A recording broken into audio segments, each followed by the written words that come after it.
I want Mashiach and I miss the mikveh. So let's talk about the mikveh and Mashiach in this week's parsha. Today's chumash that we read, it actually mentions at the end of the portion, right before Shlishi, it mentions for the first time that Yidden were set up with banners, that they should camp, each one in their proper place with their shevet according to certain banners.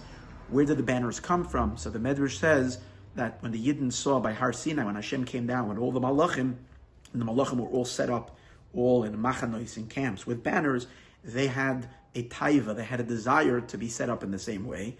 And Hashem says, this is what you desire, I'll give it to you. And it says the pasuk it brings is the pasuk in Perek Chaf in Tehillim, where it says, "Neranenu b'Yeshua secha," we will rejoice in your salvation. U'b'shem Elokeinu, in the name of our God, Nidgoil, we will set ourselves up with banners.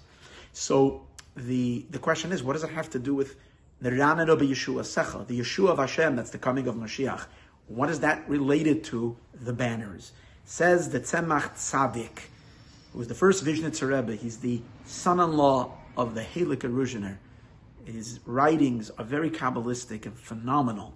So he says that the setup of the Degalim is actually representing the idea of the complete tikkun, the time of Mashiach Tzidkenu.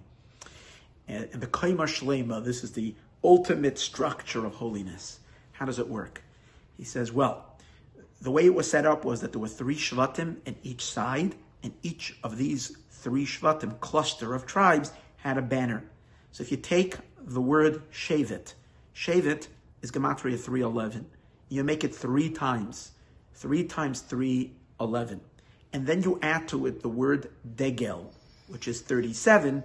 Your final Gematria is going to be 970. Again, 3 times Shevet plus the 3 Shvatim together got a Degel, 970. So the significance of 970 is very Mashiachtig.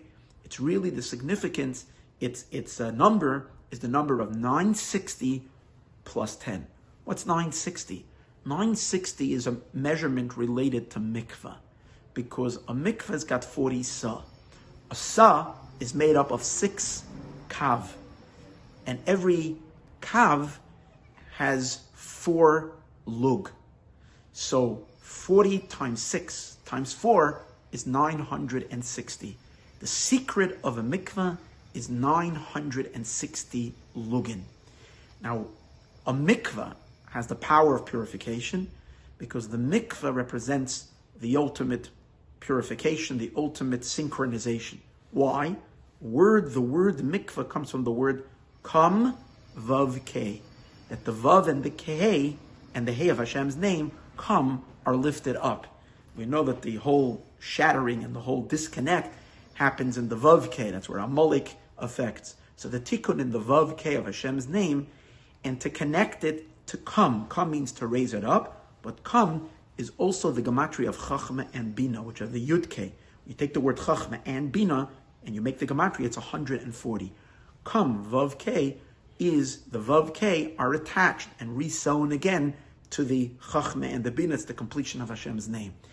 That is the secret of mikvah, of toveling in a mikvah.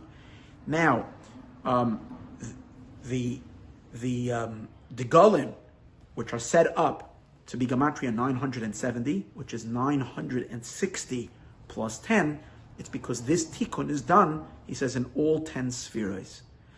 And it's 4 times because it's done in all 4 worlds, in all 4 levels. And through all of this together, you have the completion of the mikveh, you have the completion of tikkun of Yud Ke Vav Ke, and that is Yeshua Secha, the song of the Eibishter's Yeshua.